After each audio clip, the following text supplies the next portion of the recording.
Sometimes you're gonna have to prioritize skill building over stability.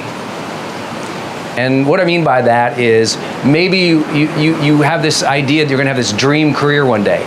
Well, maybe you're gonna have to be an intern first and be barely able to afford rent to build up the skills that would deserve and grow you into that career, right? We have to think about, okay, in order to have this vision that I have, what specific skills would I need to develop this year, next year, over the next 5 years, over the next 10 years to get there? You know, I was a kid that was kind of awkward. Well, I still am awkward, but I was the kid who, I was kind of happy-go-lucky, but I was kind of scared of people because where I grew up, there was a lot of abuse and a lot of people smacked people around where I grew up. So I had to get over that, and I thought, you know what, I'm gonna be a great communicator one day. So I started taking classes on communication, reading books on communication, you know, reading the classics like How to Win Friends and Influence People, or How to Be a Positive Thinker, or How to Be a Person of Influence and Lead Others. And I just started studying communication. When I wanted to do this work, I had no idea how to do video. I didn't know how to do podcasting. I'd never learned HTML yet. I didn't know about a blog. I didn't know how to do an event at a venue, let alone, you know, the thousands of people now that come to our events. I had to put that on my skill building sheet and say, okay, there's gonna be times that I'm gonna prioritize skill building over having a stable job, or having, you know, a stable income, or having like a stable, like I know exactly how every week is gonna go, because I was gonna be a collector of skills. I was gonna have that vision and go like collect all the skills to get there, even if in the short term sometimes it was hard. It makes sense? So make a list of all the skills you need to develop, and then you have to ask yourself, are you willing to compromise your lifestyle a little bit to develop those skills? Sometimes that means working for less pay. Sometimes that means going and getting a mentor and working with a company and just starting from the ground up to develop skill. But your skill set is the pathway to the greater visions of life. Need motivation? Watch the top 10 of Believe Nation because I love it. Hey, it's Carmichael, and I make these videos because you are probably the most ambitious person in your circle, but you know you're capable of more. And you get that push by surrounding yourself with the best. So today, let's learn from one of the best, Brendon Burchard, and my take on his top 10 rules for success. Enjoy. Rule number 2, don't engage the haters. I don't ever try to explain or make an excuse or engage haters. Never. Most of the time it's just delete, get them out of there. Like block them from your community. But your job isn't just to protect your ego. Your job is to protect your community. And when you get haters in there, block them, delete them, get them out of there. And people go, well, Brendon, that's just, I mean, how can you do that? Shouldn't you show everybody's voice? I'm like, no. Because everybody's voice, when it's hatred or negative, I don't need to let that into my community. Like my job is to be the guardian of my community, just like I'm supposed to be the guardian of my family, and just like I'm supposed to be the guardian of my own mind. And so if these people come up and they're doing it over and over, block them. I'm fine, and so should you be if you get constructive criticism. Hey, Brendon, have you ever thought about doing this? Or, hey, I saw that, you could have done this better. Like those kinds of things we never delete. It's the people who are just cussing, swearing, saying negative things that you're just like, it's a person venting off because they had a bad day versus someone who's engaging and trying to make me or the art or the community better, right? That's what's really important to know. That's really important to know, is that you don't have to allow them in the community. You also don't have to explain yourself. And I always say this, stop trying to explain, just demonstrate. That's it. Just demonstrate. Demonstrate by showing up time and time and time again. Demonstrate by staying the course. Demonstrate by being authentically you. Demonstrate by not giving up. Demonstrate that no matter what they're gonna say, you're gonna keep showing up and doing you. You know, everybody said, you know, probably in the 5th major impressionist painting that Monet did, this is kind of crazy, it looks stupid. He just kept being prolific at his own art. And now, one of the greats, one of the legends, right? Think of every musician that you love, every major star in any area, whether it's a rock star or whether it's somebody you look up as a leader in some big business. Guess what? They also got a lot of hate. But they didn't feel like they had to explain themselves or change themselves for the haters. Instead, they just said, okay, Let me show who I am by how I move my feet each day, by how I show up each day, by what I work on each day. I never try to excuse myself or explain myself in some way to a hater. Usually what I do is I read their comment and I laugh. And what I do is I explain and justify myself to myself. Don't engage them. Engage yourself. Like when you see that, ask, how am I dealing with this? Am I on my own path? Am I doing what's important to me? Not in a way that makes you like fall into their trap of thinking less of yourself, but rather you using it as an excuse to validate exactly the fact that yes, you are understood. Yes, exactly the fact that maybe you're the only one who gets you right now. Maybe Monet did think he was crazy from all the feedback, but he kept going.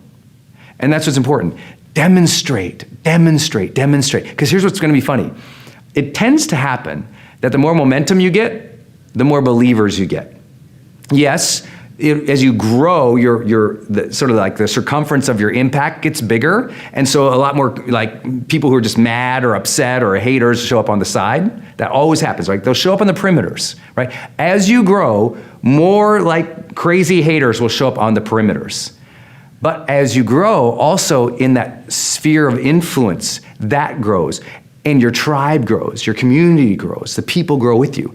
So trust that as you demonstrate and you say discipline towards your own art, your own voice, that the tribe will build. Rule number 3, encourage people. Encourage. To encourage, to be the champion, to be the cheerleader, to be the person always motivating, inspiring, uplifting people, to never just have, a lot of leaders, they get their pet projects and they get excited about it and they disappear. No, man, you need to encourage on a continual basis. You need to light people up. You need to have it in your heart and in your soul, that desire to want to lift people up. To lift them up and to lift them off their butts, to get them excited about things, If you can't motivate them with your passion and your example, then what are we doing? You have to encourage people when this gets hard. When you're working towards a mission, it gets hard. Longer term, the more people involved, the bigger the organization, the bigger the vision, the bigger the dream, the longer the duration to accomplish it, the more struggle, the more challenge, the more conflict, the more discord, the more disappointment, the more frustration, the more doubt, the more delay. All those things happen. Leaders have to deal with them. And the way they have to deal with it is always being that encouraging voice. When the chips are down, when it looks most bleak, you're still that beam of light. And when it gets dark, when it gets challenging, when there's conflict and turmoil and turbulent seas, you're solid. You're somebody that they know they can go to because you're always going to turn a negative into a positive. You're always going to help them see the alternative view, the next step. You're going to champion people. You're going to champion the mission and the cause. That's leadership. Rule number 4, build your network. You have to build your network. You got to build your network. I'm here because I've told a bajillion people, one day I'd love to live on a beach. And I tell people in my network, and maybe they had a job that was related or not related. Maybe they knew people who lived on a beach, maybe they didn't. But everybody around me always knew the things I wanted to achieve. I want to write a book. I want to be a speaker. I want to do podcasting. I want to shoot on YouTube. I want to, be a person who gets to share about life-transforming ideas and tools that inspired me. That's what I want to do with my life. I want to help people achieve their dreams faster and improve their lives. And I would tell everybody that. Even though I started talking about that when I was broke, I was struggling, I was trying to get my morning routines and my habits together and my health together. I was trying to get my mind together. It wasn't like I had everything figured out, but I let people know along the journey what I wanted. And I thought about the people, who would I have to be friends with?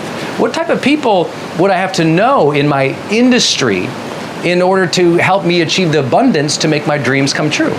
So what are the exact types of people you need to know? And I mean, what I want you to think is who would you love to have on speed dial on your phone?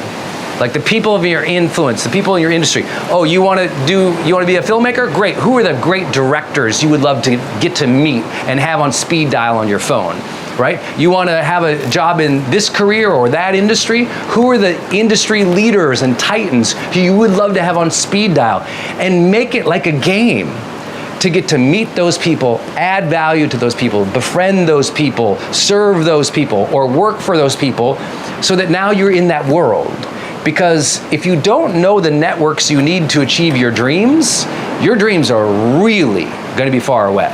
So build the network you need now. Also, to make sure you're actually taking action after watching this video, I've designed a special free worksheet just for this video. The worksheet will highlight all of the lessons learned in this video, as well as pull out our 3 favorite learnings and quotes that will inspire you to actually do something. The worksheet will also give you space to write down what your key takeaways are and your specific plan of action to make sure you're getting results. If you want the worksheet designed specifically for this video, absolutely for free, there's a link in the description below. Go click on it and start building the momentum in your life and your business. I'll see you there. Rule number 5, show empathy. Empathy. Empathy.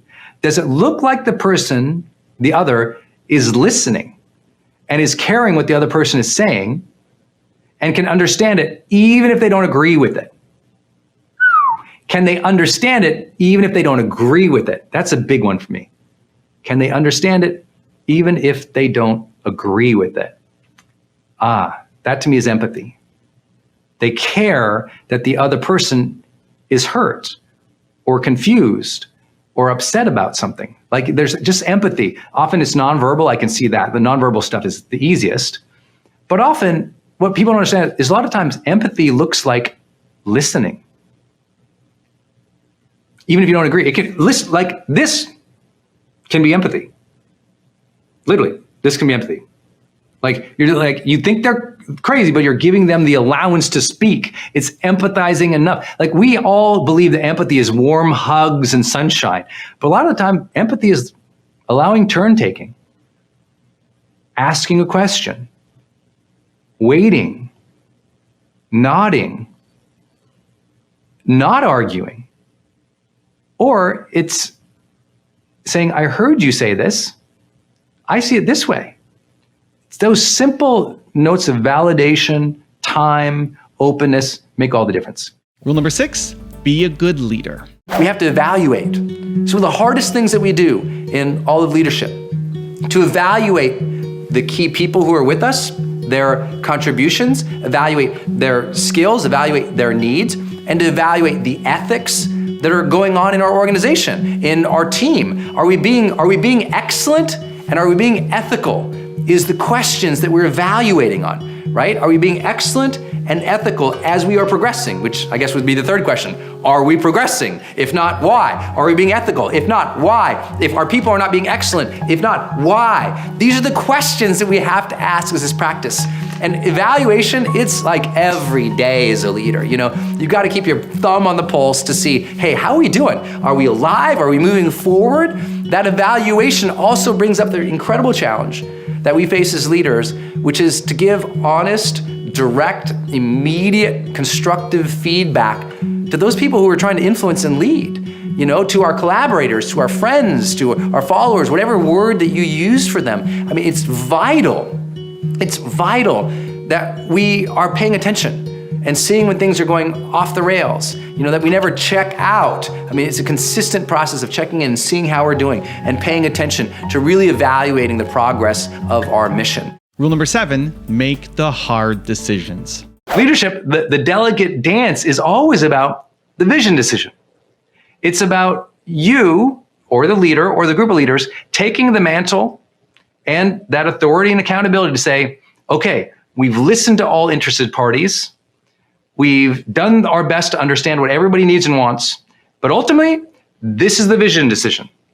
This is where we are going to go together as a group. Someone's got to hold that space, take that mantle, lead that charge, repeat that vision over and over and over. Somebody or some group's got to own that. When you look at great movements that could have been, they didn't have someone or a particular group owning that vision decision. Because, right, you've heard also the phrase, too many cooks in the kitchen, too many voices, lacking aim or organization and alignment is ruined. So you've got to decide, okay, I have this movement, I have this idea. Are you going to be the vision decision maker or among that group? Like in companies today, right, in the crazy times we're living economically, where there's so much funding of new startup companies as an example. It's all about, okay, who's on this team? Who's the decision maker? What are they capable of? And where do they want to go together? And if you believe in them and you want to, if you're investing in a company, you want to believe in that team or that board, and that's going to define so much of how you invest, more than their metrics. Because it's about that dream team. Who's making the decision? But ultimately, leadership is going to rest on 1, 2, 3 people. And that's why you have CEOs of organizations, right? That's why you have, the big leaders of movements from throughout history. It always kind of fell on somebody who had to make the tough calls. And that business decision shapes everything, organizationally, economically. You think of like when a Steve Jobs left or was forced out of Apple and came back in, the approach that he had to take, a vision decision was, oh, you know what? We're doing all these things. I think we need to go over here, and it might not be popular. And there's other voices saying support these things, but this is the track we're going to have to take and have to make those hard decisions. So it's always those things. Have open ears, make the hard decisions. Rule number 8, make bold moves. You must make bold moves sooner than later. I mean, here's the truth. When I was living here in Montana, I envisioned myself living in the Caribbean someday on a beautiful beach. 20 years ago, I envisioned that. If I could go back, why did I wait 20 years to move here? Because I thought all these conditions had to happen before I could have the thing. And I'm here to tell you, sometimes the real trick is to put yourself in play in the dream sooner than later, right? You want to be a world famous tennis player? Well, don't think that you need to go do 50 things. What you need to do is get yourself on the tennis court every day. You want to live on a beach? Move to a beach. Yeah, maybe you're living in a tent or a shack at first, but you're on the beach and you're putting yourself in the motion of the dream, right? You want to be a filmmaker, film every day, right? You want to be, you think about like the greats. You think about like a Steven Spielberg. He was shooting every day as a kid. It wasn't like he was waiting one day to have a producer come along and say, let's make a movie, kid. He just started. And that's what you have to do. Whatever your dream is, please don't be like me and wait 20 years to access it. What I should have done is just moved earlier. But I thought, well, no, this condition, and then I'll make this, and then I'll build that, and the team will be here. And it was like, now that I'm here, I walk around and go, look at this beautiful place. Why didn't I come here earlier? Rule number 9, release the negative energy. You know that there's so many people out there who just have horrible energy that it's hard to be around them. Maybe they're bitter, or they're upset all the time, they're in a bad mood all the time, and you're like, gosh, I don't want to be around that person. But at the same time, I promise you've probably been that person once or twice in the past, right? We all have bad days. We all get grouchy once in a while. We have mood swings once in a while. We're human. We have this huge range of emotions. But how do you have good mojo on a consistent basis? And people ask me that all the time. They see all these videos that we release here, and they're always saying, well, you have such good positive energy. How did you develop such good positive energy? And I'm not sure it's something that necessarily you develop. I think it's just something that you choose to generate. I always say you don't have good energy, you generate good energy. But I think there is a few things that we can learn from really positive, buoyant people who have good mojo, right? Think about it. Do you know somebody who just has awesome mojo? Like you get around them, you feel good about life, you feel good about yourself, you're inspired by them.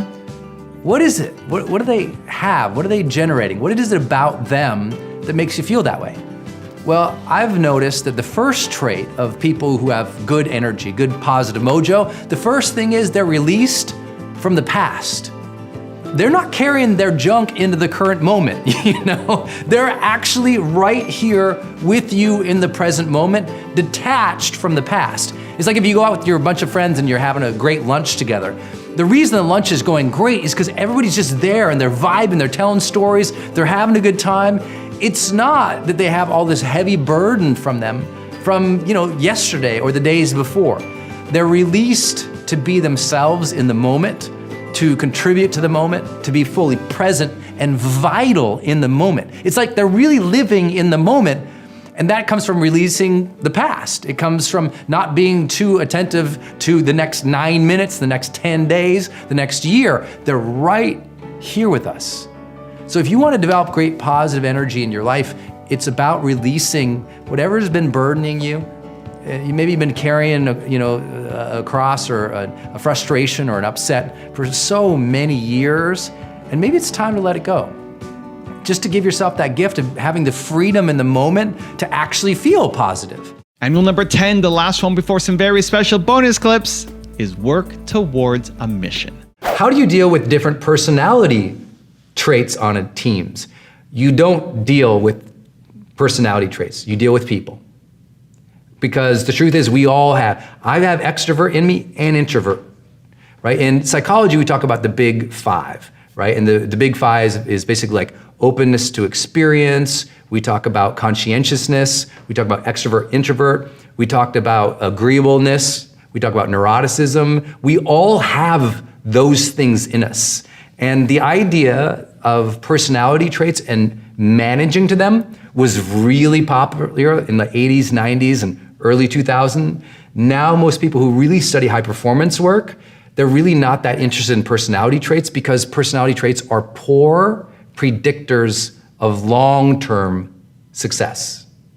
Meaning, how would you predict a Bill Gates or an Elon Musk or a Marianne Williamson or a Gabby Davis, or how would you predict a Michelle Obama? You couldn't do it by personality. It's what these people want to achieve, how they want to contribute, how they want to interact with other people, and that doesn't always align with their personality. So stop worrying about personality traits, meet people where they are and how they are, and understand what do they really desire. Not that personality assessments can't help with that, but it doesn't correlate with long-term success. So all the ideas that we're supposed to measure people by personality assessments have all fallen flat when correlated with long-term success or productivity. And so those who really appreciate that reality of science then have to ask, what's a better way to do it? And the better way to do it is make sure everybody on the team gets what we are about and what we are working towards. And when they are not meeting that, their personalities conflict over here, right? Their styles conflict over here. The job is to say, listen, this conflict that's happening over here is compromising who we said we are and where we said we are going. You are breaking your word. You said that this mission, that what we're trying to build here is what we want. Is that true? Okay, well then your style or your personality or how you guys are conflicting, it needs to change or it needs to adapt because this is where we're going and this is who we are. And it's really important that you make people accountable. One of the great leaders who runs one of my other companies, who has taught me, a partner in one of my other companies, he always says, he says, listen, if people are letting their personalities clash and they're fighting and having a lot of conflict, he goes, I let them know. I say, hey, you're not meeting your responsibilities here. You're making this about you. And it's about our mission. You're making this about how you want things and how you're fighting with that person versus being a good role model and a steward to this team. And when you make it about you, you're letting us all down. So in this conflict situation, if you need to be humble or you need to forgive or you need to make another effort to connect, you need to do that. Or you're letting us all down and you're breaking your word because you said you're in it, you're here, that you want to contribute, that you want to be part of a productive culture. And this conflict that you're all having, whether it's ego or it's just people who aren't understanding each other, you all need to figure that out. The two of you need to figure this out because otherwise you're slowing us down and you're letting us down, you're hurting our brand, you're hurting our business, and that's on you. So what are you going to do to make it better? And it's like, whoa, that's real talk. That's a lot better than saying, you know what, I think you guys should take a personality test and just see how you could work together. No, it's like, you're professionals here.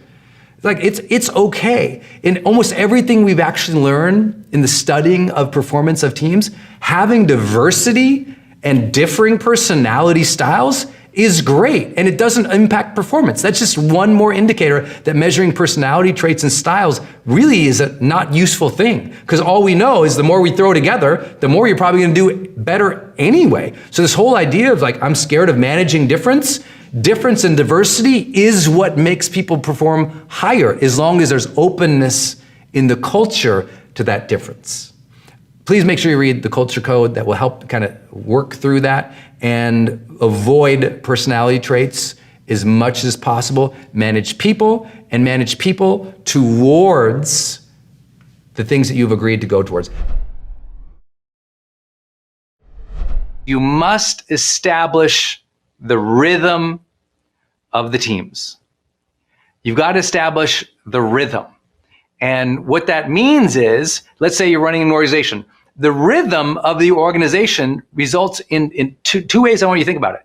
There's an internal rhythm, the way that you meet, the way that you set goals, the rhythm of planning your quarter or your OKRs, your KPIs. It's all the internal rhythm of the things that you do to function and run the business, right? Then there's the external rhythm. That is your release rhythm. That is your launch rhythm. That's your marketing rhythm. That's the public-facing publicity rhythm. It's what the world sees of you. Now, those two rhythms are sometimes different. They're different in organizationally. They're different in families. They're different in how you might run a new team versus an established team. But it's so important that you as a leader take that on the helm of like, oh, what does that need to look like? And you won't know, unfortunately, until you practice principle number one: people support what they create. I'll give you an example. In my company right now, we're added a whole bunch of new people, and we're still trying to figure out, okay, what's this new rhythm going to look like? And so the new team has to come in and see the rhythm we're doing now, and then we've got to adjust and pivot to the new team to establish the norms. You all know this from storming, forming, and norming in team research experience. Well, our job is to figure out, okay, what should that rhythm be on across the company, like your all hands meetings and processes, to what each team or each organizational unit does, or how you're going to improve. Families have to do this too. So you're a parent, okay, what's your family rhythm? What do you do Monday through Sundays? What are your rituals? What are those time slots that you're going to repeat? You might have a rhythm that you have with your partner or spouse. You go out to date nights on Fridays, right? Or you might have a rhythm that you have with this child versus that child in order to create that connection with them.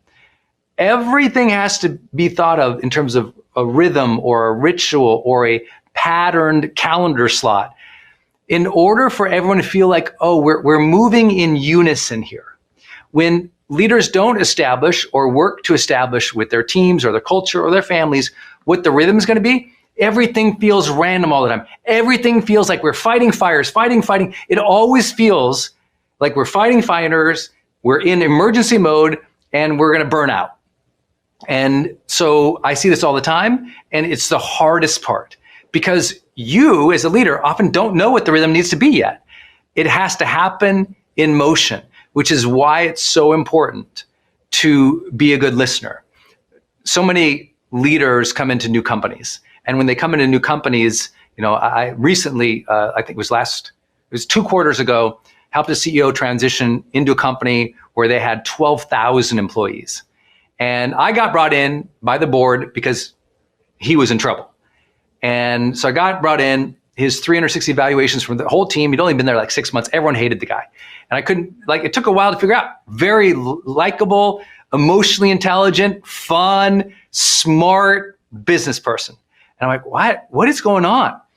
And what I found out was when he came into the company, he said, well, this has to be our rhythm.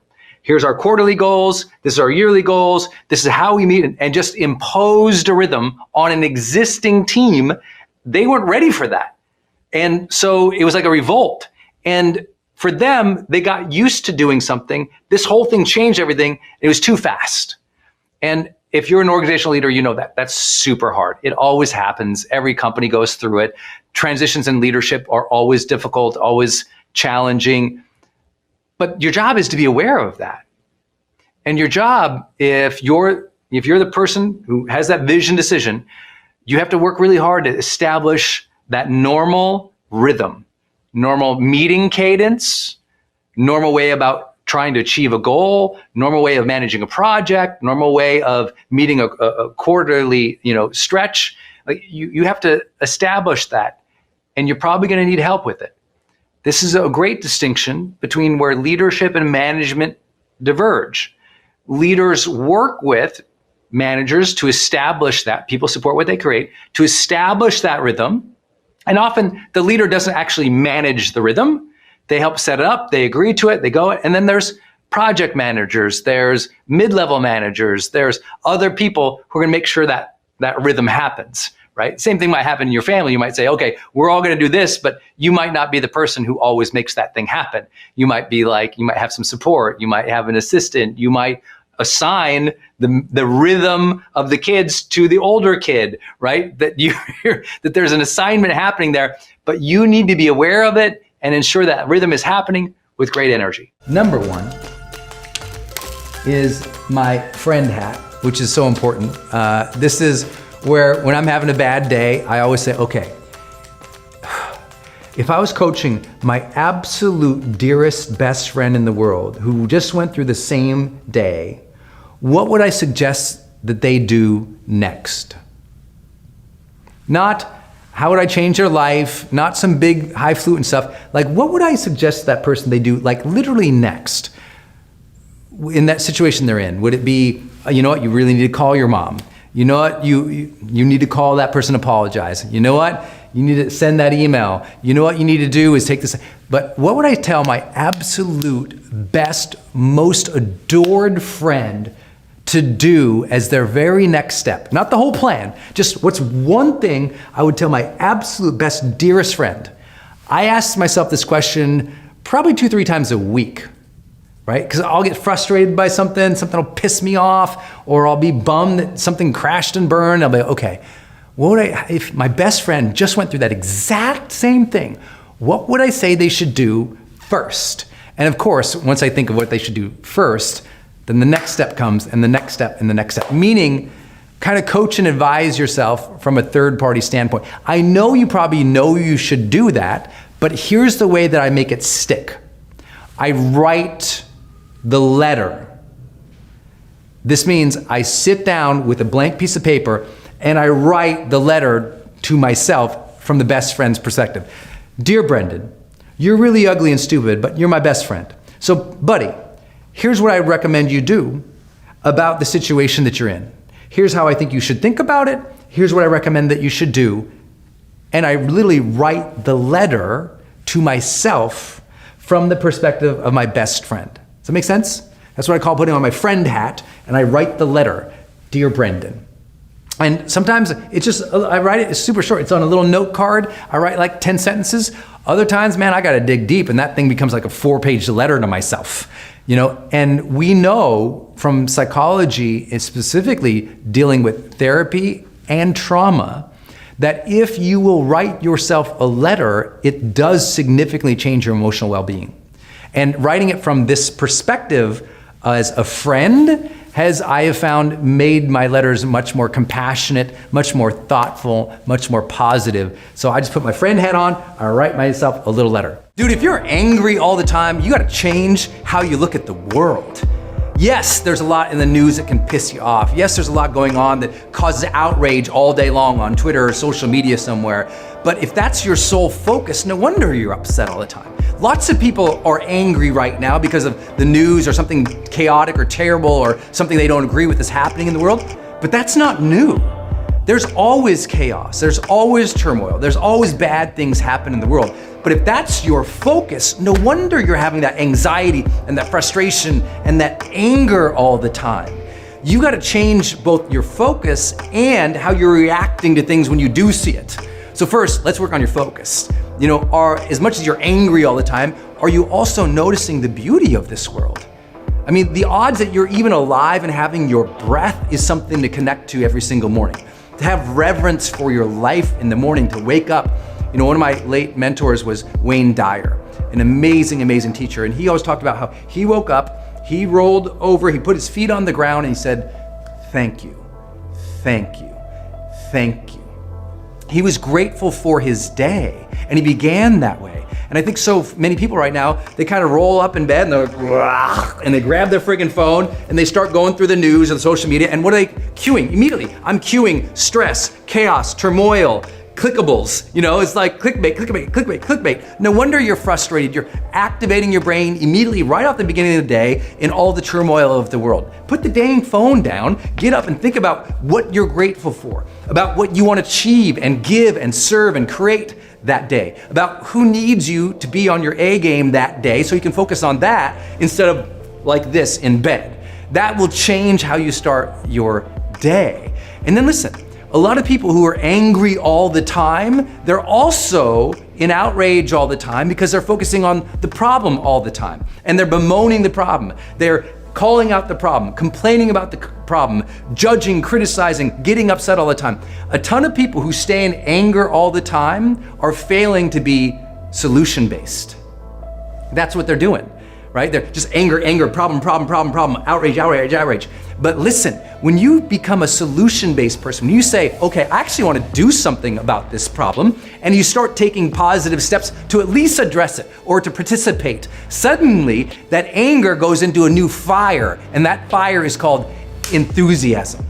It is easy to switch anger into enthusiasm when you become solution-based as a mindset. When you say, okay, I don't like this, let me do something. Let me call somebody. Let me take this action. Let me write that letter. Let me send that email. Let me get my friends together. Let's go protest. Let's go get involved. Let's participate, because participation turns anger often into enthusiasm. People say, Brendon, I'm scared to start my dream. I'm like, you're not scared to start your dream.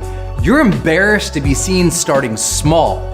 Big difference. It's not about the dream that's freaking you out. It's about how you're gonna feel chasing the dream. It's about how you're gonna be perceived chasing the dream. It's about how you fear at night it won't turn out the way you wanted. It's not about the dream. It's about how you're processing how it will feel chasing the dream. And once you figure that out, you see that you can rewire yourself. You can teach yourself to think differently about the journey and the process. Because look, you know, no matter how small you start something that matters.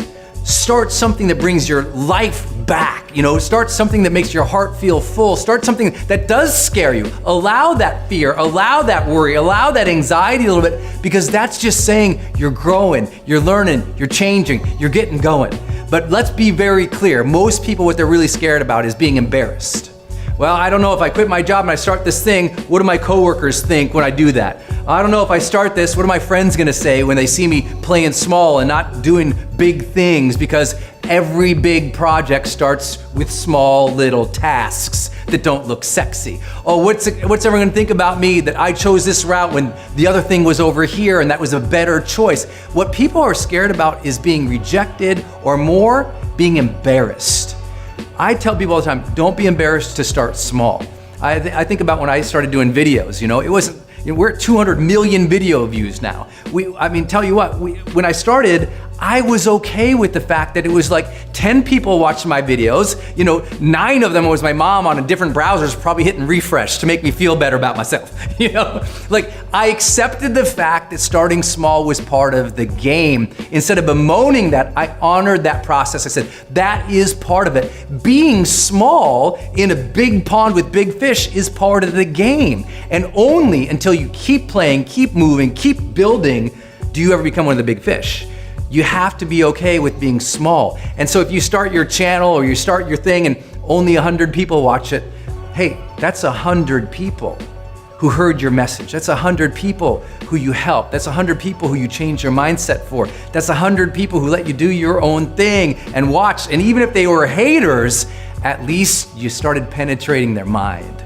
Get in the game. Never be embarrassed about starting small or scrappy or crappy, because that's part of the journey. It's supposed to be that way. So don't fear it, acknowledge that's part of it.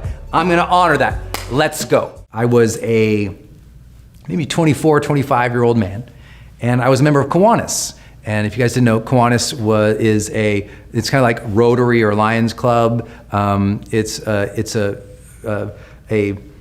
nonprofit organization that's dedicated towards service in the community.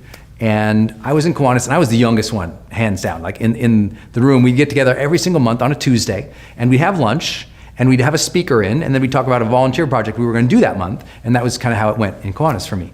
And so, but in my room, I was 24 or 25, in the room every Tuesday, when we got together, everyone else was older. I mean, they were like 50s and 60s and 70s older when I was 20. I was the youngest person in the room every single time.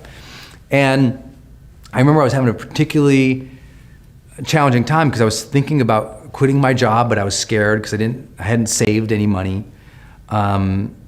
I didn't know exactly what I wanted to do. I just knew that I knew that the job wasn't the thing at the time, but I didn't know what it was, and so I was scared to make the leap. And I was kind of struggling with some existential stuff because, it'd been 4 or 5 years I hadn't had a girlfriend, and it was just frustrating. I was like dating, but I just wasn't making real connections when I was dating, and I was just unhappy in that part of my life. I didn't know what I was doing with my career. I didn't have a significant relationship. I was like, oh man, I didn't feel good. And so I was having a really down day on that particular Tuesday. And I went in and I was sitting next to this guy, and he was one of the awesome Kiwanians who was there. And he was, I think he was probably 59, 60 years old. He was in banking, very successful, wealthy guy, happy, he was like a happy-go-lucky grandpa type, just a good dude. And I'm just kind of listing off to him all these things that suck, And he says, well, what are you doing about it? And I said, well, and he says, well, I bet, and he said, I bet I know what's going on. He says, you're going home, you're probably watching too much TV, drinking too much beer, and sitting alone too often, or you're going out and not having any fun, and and we're just talking. My mode was, I go inside, so I kind of pull away from people when I'm unhappy. And so I was like, yeah, I kind of pull away, and I'm in my house. And he says, well, I know how to solve your problem. I said, oh, what is it? He goes, buy tickets. I'm like, buy tickets? What do you mean buy tickets? He goes, I want you to open up the paper. Remember the papers? So he said, I want you to open up the paper. And he goes, I want you to see what's going on in your town. And I want you to buy tickets to whatever's coming up the next 7 weekends. Is there a symphony coming to town? Buy tickets. Is there a ballet? Buy tickets. Is there an art museum? Buy tickets. He said, is there a concert? Buy tickets. And I said, what do you mean? I said, buy tickets. I want you to buy 1, 2, 3, 4 tickets. And I want you to take your friends, and I just want you to go. I want you to buy tickets, and I want you to go. And I'm like, what the hell does this have to do with anything I'm even talking about? He goes, just buy the tickets and come back next month, tell me about the tickets. And I'm like, no. And he literally pulls out his wallet, and I'll never forget it. He sets down 3 $100 bills. And he goes, buy the tickets. Here's the money. And I'm like, what do you even? And I was literally so frustrated. So long story short, I'll try to keep it shorter.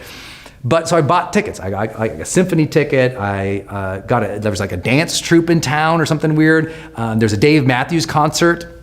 And what else? There's one other thing. I can't remember what it was.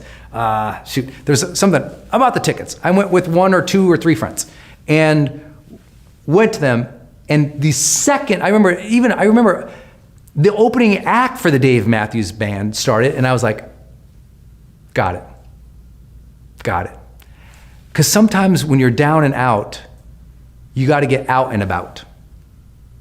And so I was down and out, and he got me out and about. And then with your friends and you're socializing, and it's in a new environment, and things are happening, and my mind just started turning on again. I started getting all these ideas and these dreams that I don't know where they were. They weren't in my room. They weren't in my bed. These ideas and dreams, they weren't happening in my journal. The ideas and dreams, they weren't happening in my daily planner. It was like I was stuck there, so he moved me over here. Have you ever been like at a ballet or a symphony, an orchestra, and you're just sitting there, and all of a sudden you feel amazing? Like the music hits you, this idea comes in, and you walk out and you feel amazing. Have you ever gone to a Broadway show? You went in and you were frustrated and freaked out because all the horrible New York traffic, and all of a sudden you laugh your ass off and you leave the Broadway show and you feel like $1 million. And now no problem is gonna slow you down. That's buy tickets. Buy tickets to the seminar, buy tickets to the event, buy tickets to the art museum, the ballet, buy tickets. And I mean, if you're down and out and your life sucks right now, go buy tickets for the next 4 weeks. And I promise you're gonna be like, damn, buy tickets. That changed my life. Changed my life too. And I've learned ever since then, like if I'm down and out, it's like, buy tickets. What if your parents don't support you? Who cares if your team doesn't support you? Who cares if your friends think you're crazy? Who cares if nobody in this world sees your dream?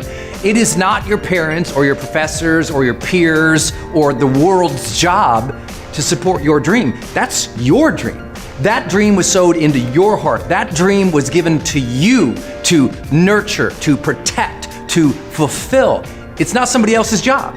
So if your parents don't like your idea, you don't have to live your life to please just your parents. If your friends think you're crazy, it's not your job to make all of your friends think that you're sane. If your professors or the people in your community think, oh my gosh, you're just reckless and crazy and stupid, it's not your job to prove that you're smart to them.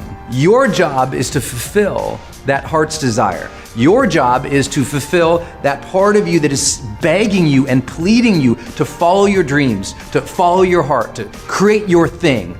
So first and foremost, don't think that it is everybody else's job to support you.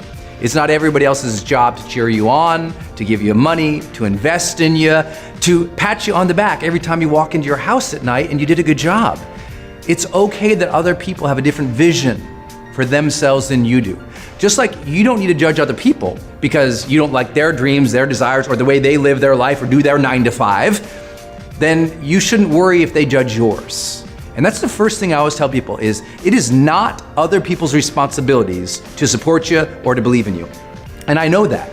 You know, when I wrote my first book, no one believed me. I quit my 9 to 5 job and everyone goes, well, you're so crazy to quit this job. Who are you to be a writer? You're a dumb kid. And it's true, who was I to be a writer?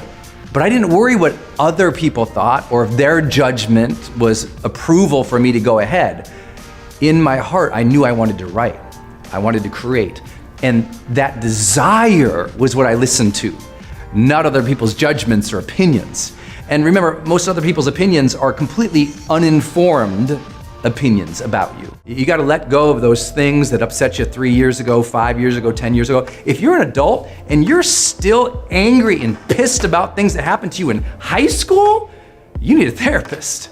And I say that with all sincerity and all respect. If you're having mental thoughts that are coming from a place that are literally based 5, 10, 20 years ago that you just didn't deal with yet, you need help dealing with it. And you need to get yourself a meditation practice or a therapist or into some kind of way that you're on a consistent basis letting things go. Here's what I do. Every Sunday, I go, okay, what was I pissed about this last week? What really bothered me? Okay, I gotta let that go. Because you can't keep charging into the next week angry from last week. You gotta let it go. You gotta find a clean slate for yourself so that your soul can expand and can be positive and can be ambitious and motivated and serving the next week. Because listen, anger after anger after anger, hatred after hatred after hatred, criticism after criticism after criticism, rejection after rejection after rejection, outrage after outrage after outrage, it weighs you down. So you've gotta change how much of that you're taking in, and you've got to make sure every single week you're doing some kind of like mental detox to let that stuff go. And instead of cultivating the anger, cultivate the gratitude, cultivate the enthusiasm, and you can change your life. People always say, well, Brendon, I lost my motivation. I'm like, you didn't lose your motivation. You forgot to show up in the morning, look and think and feel what is it you are fighting for.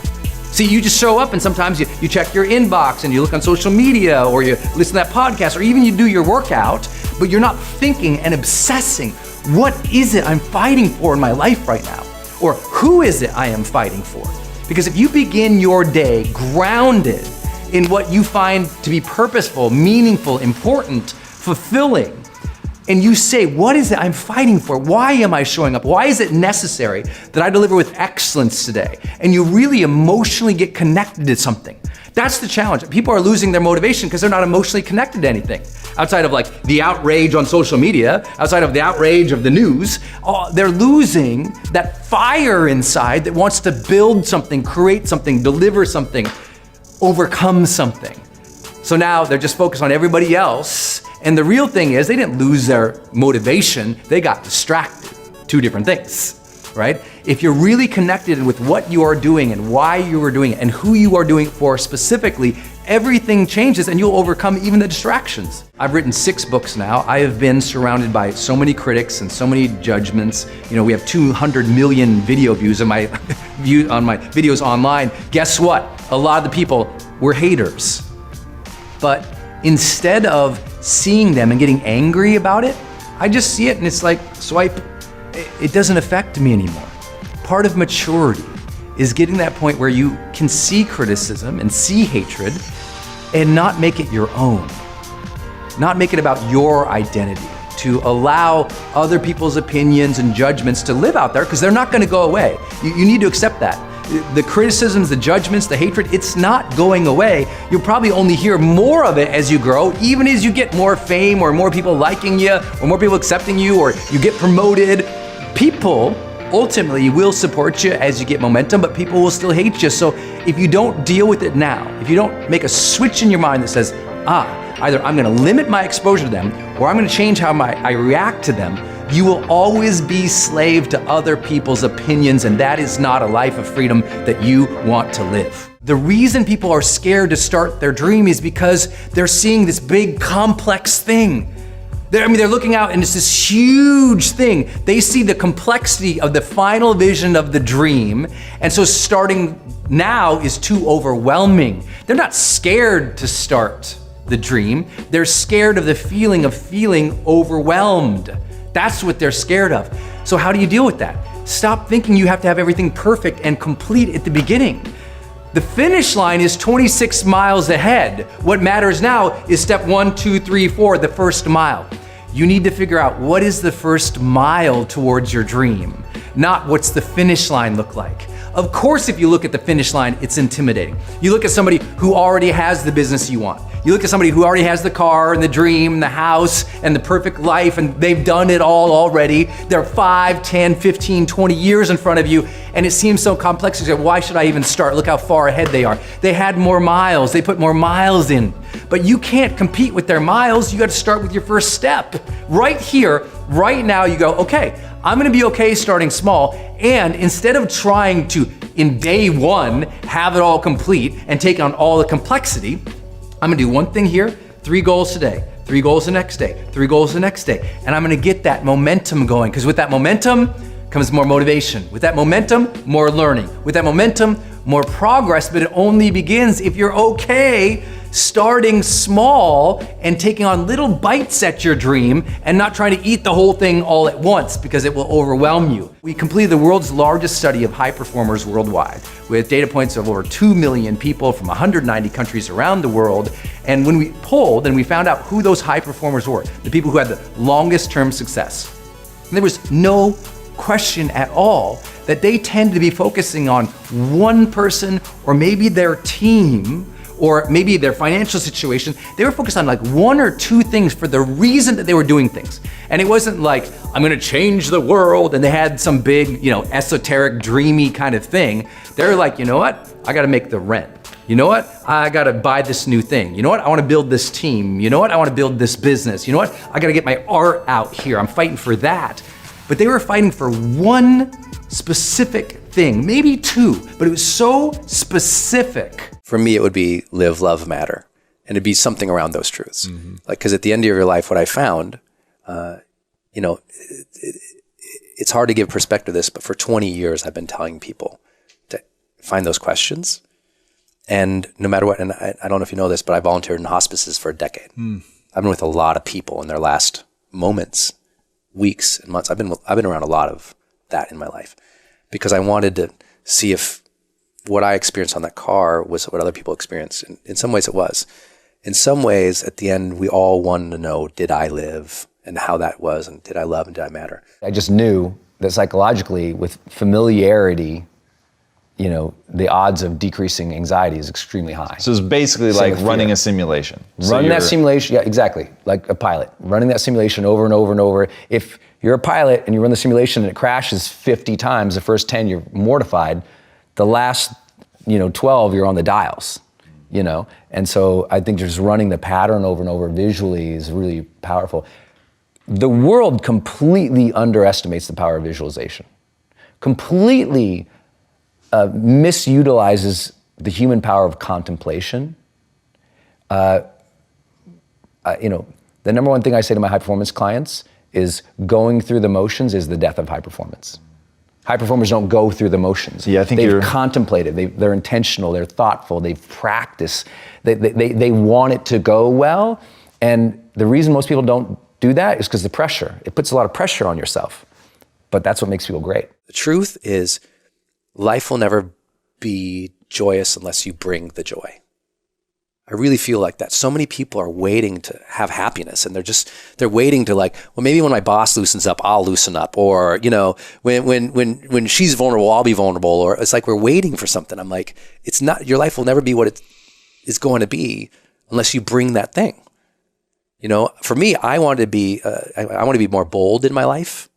That was one of my goals because I wasn't that. I wasn't that guy who would just like go out and do the things I do now. So I made gold I was like, bold is an intention. I set it as an alarm on my phone. My alarm would go off 3 times a day and bold would pop up. And I conditioned myself over 7 years to be more bold, which is a big deal for me. And because I wanted that, I had to learn how to bring that. So whatever you want in life, you got to bring it. Camera was super awkward for me. And I was like, okay, but if I want to change the world, guess what is necessary? Communication skills. I'm going to have to learn that. I wasn't raised in a place, I was raised in Montana, where men didn't really communicate, except with looks, glances, and fists, So it was like, if a guy lifted, it wasn't like we're gesturing right now. Yeah. Where I'm from, if their hand came up, you're getting punched in the face, man. That was it. Oh, wow. So I had to learn emotional intelligence. That's a skill. So communication, emotional intelligence. When I got into our business, I had to learn copywriting. I didn't know what that was. Email marketing, I didn't know that. I had to learn coding. None of that, I knew what it was, but I was always confident. And I think real confidence is your belief in your ability to figure things out. I believe in my ability to figure things out. Give me enough time, energy, resources, study, books, mentors. I will figure out. You want me to go to the moon? I'll figure it out. Even though I have no idea today, I can learn and get mentors. So that's a deep part of my life. High performers have that. We all have to have those things in our business or our brands or the things that we're being productive towards that push us, that challenge us. If you don't have 3 or 4 of those each year that are your form of business or productivity marathons, build them back in. Build in challenging expressions for yourself each year. Build them in. We all need our own marathon each year, whether that's a true running marathon or for me, this is it for me. And I got 8 of these a year that I build in that make me sharp. I don't need to do them. The better use of my time would just be doing more videos on the internets, more social media. But this pushes me. This demands excellence from me. Having people in my life who I can, when I'm on the road for X amount of time, or I'm dealing with a super hard client, or we're rolling out a leadership program to a Fortune 50 company, or I'm doing my first major deal with Oprah Winfrey Network, and I don't know what to do. I am so incredibly fast of asking people what to do. I'm also incredibly fast in sharing how I feel about it. Being like, I feel really awkward about this. I'm unsure. I'm having a lot of self-doubt. How would you deal with it? Like, I'm somebody who expresses his emotions all the time. My frigging tagline is bring the joy. Like, everybody knows that. Why? Because I want to make sure people know we're going to create this energy. Because emotion is not something you have, it is something you generate.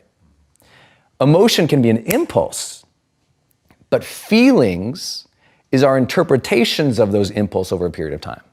And I said, I want to feel vibrancy, joy, love, connection, satisfaction, fulfillment in my life. So I'm going to learn to generate those emotions. How do you learn to generate the emotions? You read psychology. How do you learn to generate the emotions? You try. Like, you're just like, I'm gonna go, we're gonna have date night tonight. I'm gonna make it a fun night. I'm gonna make it a fun night. I'm gonna do things to see, can I make people laugh?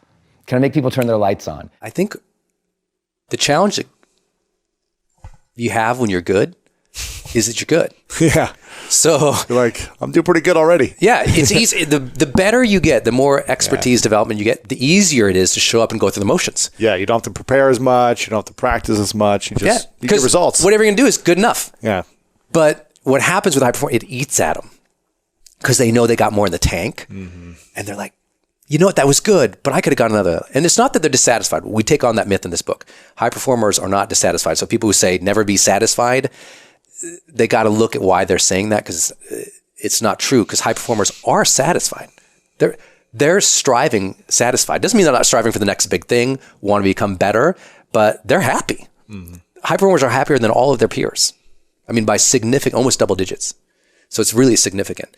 But I think for me, I need to constantly be reminding myself, like, okay, what is the reason you need to perform really well right now? And I need to be more consistent about that question. So I set up triggers in my life to do that, from every time I stand in line, I have a line trigger, I have door triggers, I have phone triggers. Smart. So when I stand in line, I always say, what level am I right now in terms of my presence and energy? Scale 1 to 10. 1, I suck, I'm dead, I'm not even alive, not even feeling grateful. 10, I'm like, I'm vibrant, I'm joyous, here I am. And I rate myself consistently on that, and it just retouches me, like the need. I want to feel it's necessary to be grateful. I want to feel it's necessary to be great. I want to feel it's necessary to do my best, but you don't get that without reminders. So you got to set up alarms or triggers or some, note cards around that, whatever it is it takes for you to have that. But I know for me, Ray's, after the research, I didn't get how, I mean, you're talking from every athlete to every high CEO to, this is what they did. And I didn't find this. You'll see all the questions I asked them in the book. I really had to dial into their psyche. And when we found that, I was like, is that a thing that they'd really, but they all do. I would say, maybe not the most popular answer, I go to the fear. How are you going to look silly or stupid? You're not going to ask questions. And you're going to end up in the wrong place. And people are like, why didn't you just ask? Like, follow the fear. If the fear says, I'm scared, I'm going to look stupid by asking questions, like, well, let's flip that. Because if you don't ask questions, you're definitely going to look stupid. Those who learn to endure hardship, struggle, challenge, difficulty, pain, grief, vulnerability, failure, regret, that's one side of that coin. If you learn to do that, but you also don't, on the other side, learn to allow joy, fulfillment, satisfaction, a sense of, now hold on. I have to stop you. Allow, is that the word you want to commit to? You said bring. I'm going to build. Okay. I'm building.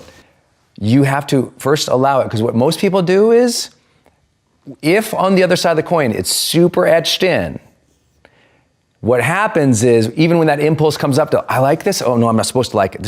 So you have a lot of people who are extremely talented at the top levels who they do endure the pain, and they really like the pain, and they will allow that all the day long. They'll allow that now because they'll tell their brain, this is what's expected. But they also don't let themselves feel good when feeling good is there. This is a real big problem. I mean, if you study like psychoses, a lot of people who really struggle with addictions, eating disorders are super common, who even when they feel that sense of self-love or self-acceptance, I'm not supposed to feel that. No, there is an element to personal development where you have to allow the good feelings and not push them away because it's like, I don't deserve to feel that. Because a huge part of the world is telling themselves, I don't yet deserve to feel happy. Even though happiness comes up, I shouldn't feel that yet. I'm going to keep striving. It's not until I get the next 2 million, then I'll let myself feel happy, even though they had that good Monday. And so you have a lot of people who are striving in difficulty, who also have not taught themselves the emotional side of what is called the most important movement in the history of the world in psychology, called Positive Psychology, kicked off by Marty Seligman, a good friend of mine, Mihaly Csikszentmihalyi, without that work of saying, no, we also have to allow ourselves and teach ourselves to flourish, feel satisfaction, feel joy. So I'm 100% with you. And I'm like, the rule is, that's one side of the coin. And the other rule is, make sure you teach yourself to generate the positive emotions. Because what happens is, if you don't teach yourself to generate the positive emotions as well, then what ends up happening is you burn out, or you become a cliche of the person who had it all and never felt fulfilled. Think of your life as being a productively fulfilling life. That productivity is not a time management thing, it's a purpose thing. I don't think of time management when I think of productivity. I think of purpose. I think of, who do I want to be? What do I want to contribute? What will be fulfilling for me? Because if you don't have something bigger than just blocks of time, which are important, but there's not something that we together are going towards where it's this set of dreams, where there's personal meaning and there is social contribution, we won't go. The first lesson today in about sort of having patience for your dream is you have to work on it every single day for at least 30 minutes, or don't fool yourself that it's going to happen. You know, we all hope that one day we'll get a bunch of free weekends or a month off or 3 months off, and that's when we'll finally start working towards our thing. You got to do it every day. Where that means you research every day, you read every day, you study every day, you take a course every day, or you actually create everything on that thing every day. You're just working at it. Book authors, they write every day. Not all of them, but a lot of the greats wrote every single day, right? And it's just forcing ourselves to really be in the game. Now, not everybody writes every day. Not everyone needs to create every day. Some people can just have a marvelous 18 days and they've written the greatest book of all time, but that rarely happens. It rarely happens. And those folks tend to be like masters or savants or geniuses. Regular folks, myself included, I got to work every day towards my dreams. Every day I honed in something about this. And if you didn't know something about me, I do everything in this business, right? I'm shooting this video right now, but I mean, I picked the materials for this thing. I chose the fonts. I designed all the pages. I mean, I wrote the back cover, the front cover, the inside stuff. It's like I do the projects of my dreams. Let go of the baggage. You're never going to touch the full rim of your potential if you're weighted down by baggage from your elementary school years, your high school years, your college years, these last 4 years. Listen, the last chapters of the book, you gone through them. You finished them. You flipped the page. You got a new chapter here. And you have to be willing to break from the past to have the future you so desperately desire. You have to have the courage to allow yourself to honor the past as it was, to forgive those who need to be forgiven, to forgive yourself, and to acknowledge that everything led you to this point now. Everything. Those crappy times, those times when you're depressed, those times when you gave up on yourself, those times when someone else gave up on you, those times that you gave up on others, the times that you quit, the times that you failed, the times that you felt so small, you were embarrassed, those times don't live in this moment. And the more of those times that you cultivate in your mind and you ruminate on and you think and you self-talk on and you revisit in your mind, the more disempowering times from the past, hurtful times from the past, failures from the past, that you keep running in your head, what that is doing is that is taking up the very free space necessary for the bold ideas to come in. It's taking up the space for the very needed white space for creativity to come in, for the dreams to come in, for the best you to speak through from. Like, it's hard for you to live an authentic and true and vulnerable and real life if you're always speaking through your baggage, if you're always thinking through your baggage. And you guys know what I'm talking about. Like, everyone's got different baggage. Maybe your baggage is your divorce, or that last job, they are not relevant today. And the only reason they're relevant today is if either you allow them to be relevant from those situations or those persons revisiting you, or you're running the same old story. You're running the same old excuses. Yeah, I can't do this because I suck at relationships. No, you sucked at relationships 10 years ago. Well, I can't do this because, I failed. Yeah, 6 months ago. Today's a new day, homie. Like, you got to access this day, dude. This day is fresh. This day is clean. This day woke up, showered, ready, prepped for you by the universe or spirit or God or luck or cosmos, whatever you want to call it. This day says to you when you wake up in the morning, the day whispers to you, do not fear me, for I have been brought here for you. You don't fear the day. That day has been brought here for you. You never know a person if you don't know their goals. And if you don't know their goals, you're never going to be a great friend. You'll never be their great lover, their great supporter, their great family member. And it's weird though, because most people actually don't know other people's goals. I'll ask family members to say, what's your sister's goals? And she wants to be a dancer. Okay, what kind of dancer? When? What does she want to do with that career? Is it short term, is it long term? Like, you have to really get into people's goals to understand their heart. And so that's what I want you to do is if you want to be a great spouse to somebody, you got to re-engage and say, hey, what do you want at this stage of your life? Because I know what you used to want, then we had kids, but where are you at now? You got to get in that conversation with your partner and say, hey, listen, I know we've been through a couple of weird months where we just haven't really felt each other out. It's like, let's just do some personal development. Like, what do you really want to do right now at this stage of your life? Because you have to understand, when I say this stage of your life, that's very specific. Meaning a lot of people's goals change. And it changes like every 3 months, every year, every 3 years. So if you haven't had the conversation with the important people in your life recently about what your goals are and about what their goals are, then I'm telling you, you're just skimming at the surface. Because if you don't support other people's dreams, how can you ever have a deep relationship with them? And if you don't share your dreams and your heart and your desire with other people, how can they possibly help you meet that hunger? How can they possibly help you become the best version of you if you haven't shared it? So you also have to be very honest with what's your real thoughts, what's your real feelings, what's your real dreams, what do you really want at this stage of your life with all the important people around you. It's one of my favorite things to do with high performers to say, okay, do all the people around you know what you really want right now? Are they clear on what your goals are? Are they clear about how they can support that or how much you want them to be involved in it? It's like a lot of people start their own business, but they don't tell the other people around them what that business is, what it requires, how they love their support. And so we all go it alone. And isn't going it alone the opposite of having healthy, supportive relationships?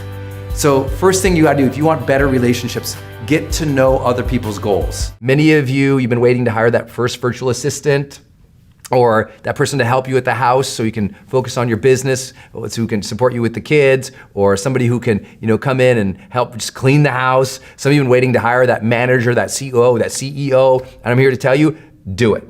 Like, set your Q1 goals of 2019 to hire the team that you need. Don't finish Q1 without the team that you need in place, trained, and going. For some of you, that might be 100 employees. Some of you, that's 10. I don't know what your situation is, but I'm here to tell you, hire sooner, hire better. If you want to deal with self-doubt, you absolutely must start entering each day as more intentional of a human. Because the issue is, one of the reasons we doubt ourselves is because we're just all over the place. Sometimes you're cool in this situation, but you're dumb in that situation. Sometimes you don't do well here, but you do well here. And what happens is so many people, they're going through the motions or they're just showing up in life every single day and they're reacting. And because they're always reacting, they don't have a character. They haven't determined, who am I really? Who am I gonna act like in this situation? Who am I gonna behave like in this situation? How am I gonna treat people in this situation? Because they haven't shown up intentional enough and sought to live out that intention, they feel a lot of discord in life. Like they don't know who they are, because they just keep showing up and reacting to what's there. But guess what? What's there is always different. The world is always changing, people are always changing, situations are always changing. So if all you're ever doing is showing up and reacting, I guess I'll just go through it and see how it goes, you're never forming an intentional character. So of course you doubt yourself, because every situation is different and you can never have certainty in that. But you can have strength inside if from now on, you wake up every day and you say, okay, I'm gonna be these 3 words today. And you just set the words. You say, okay, I'm gonna be fun, I'm gonna be playful, I'm gonna be kind. And that day you are fun, playful, and kind. And the next day you say, okay, I'm gonna be patient today, I'm gonna be thoughtful, and I'm gonna be appreciative. And you're patient, thoughtful, and appreciative. You do that over and over and over again. Set an intention for who to be that. Set an intention, be that. Set an intention, be that. And you do that in more situations in your life, and more days, and more weeks, and more months, and more years. And one day you wake up and you're like, you're confident in self because you know that you can direct your mind and your emotions and your body to be the person who you really want to be. The more often you do that, the more real, genuine self-confidence will come into your life. The most important thing, I know this sounds so silly, but common sense is not always common practice, and that's why so many potentially great people fail to ever achieve their potential. And that's this. Listen, you have to get your visualization game down.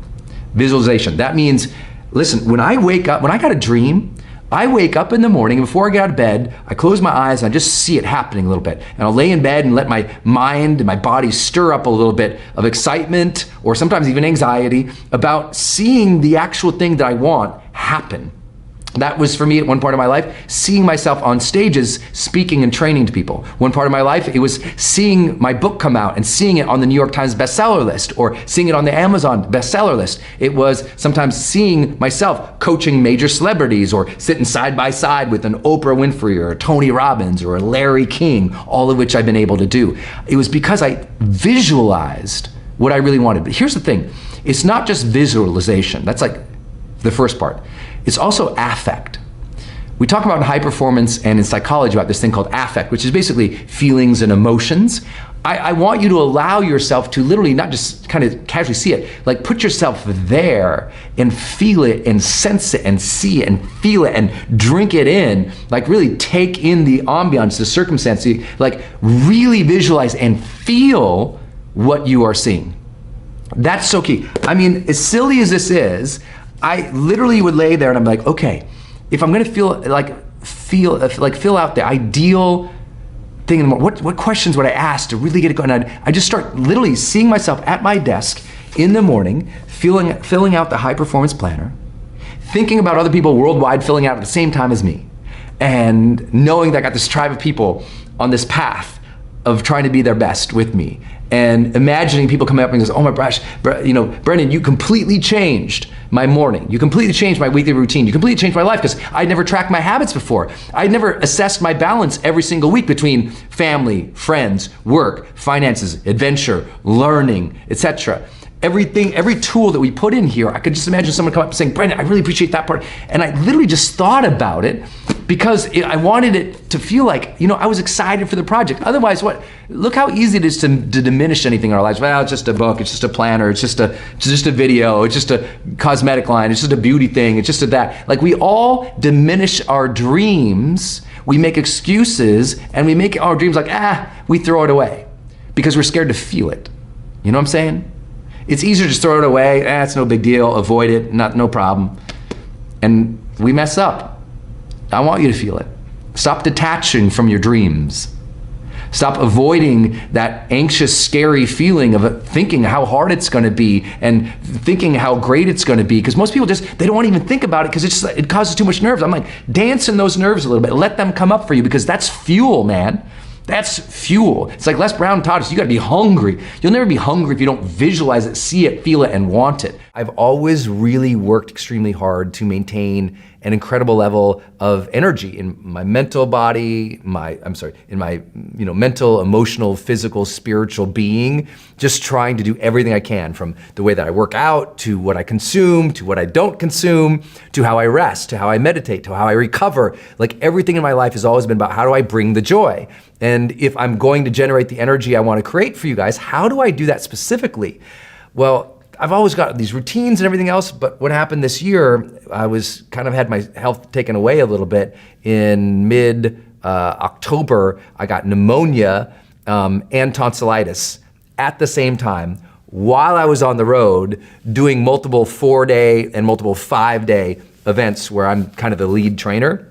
And that kicked my butt, and I'm still honestly recovering from it. Like I'm still feeling it. I'm still feeling it heading into the final part of this year. I'm still recovering. Don't worry, clean bill of health. Doctors like, you're good to go. They're just, your body's gonna be recovering. You're gonna be tired for a while. And I made it 41, 42 years without feeling fatigue outside of times of injury. You know, I don't think I've ever had the flu. I don't really ever get sick. When I get sick, it's like sniffles. But this one was something, it just smacked me. I mean, I was down and out. It's why I feel like I'm way behind on my episodes for you all. It's why I feel like we're launching a few things in January that I'd hope to launch in, October. So that, like, taking care of my health has always been a priority. This year, I learned what it feels like when it's gone. And many have been with me for a long time. That happened in 2011 when I had my brain injury and I snapped my wrist and my ribs and my hip. So I'm not, new to pain. I'm not new to being sick. But this was the first time where I also, with the sickness, lost motivation. Where it was like, even when I had when I was really sick in the past of my life, I would still wake up in the day and I'd prime my mind, get excited about what's to come, and just go. This year, there was about the last 2 months, I really had to work on that. And there were plenty of days I was just like, ugh. Not because I didn't love my life or I wasn't grateful or present. You've been there before. Like when you physically feel terrible, it is hard to get your mind right. A lot of people have self-doubt in their lives because they don't have clarity for what they want. A lot of people wander in a situation and they have a lot of self-doubt because they didn't sit down and plan it out. They didn't prepare. They didn't ask mentors or model others or do the research to figure out, okay, I should do A, B, C, D, and E. In other words, if you don't know the steps to success, of course you'll have more self-doubt. If you don't have the plan, if you don't have the map, if you don't know what you're doing, of course you're gonna have more self-doubt. So part of it is just decide to build a plan. Even if you have to ask for help and say, hey guys, how would you do this? What would be your first step? What would be your second step? I'm always asking that. Even at this stage of my career, I'm still saying, hey guys, if you're gonna launch this, how would you do it?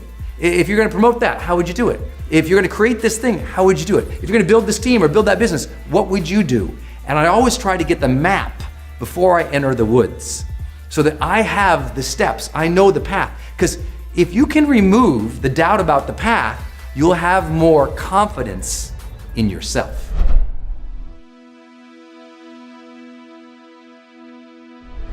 Because you made it this far in a video, I want to celebrate you. Most people start and don't finish. Most people never actually follow through. Most people say they want something, but they don't ever do the work to actually get it. But you are different. You are special. Believe Nation, you made it here all the way to the end, and I love you. So as a special celebration, if you put a hashtag Believe down in the comments below on this video, I will showcase you and celebrate you somewhere on the screen in a future video because you are awesome. If you want 10 more amazing rules from Brendon Burchard, check the video right there next to me. I think you'll love it.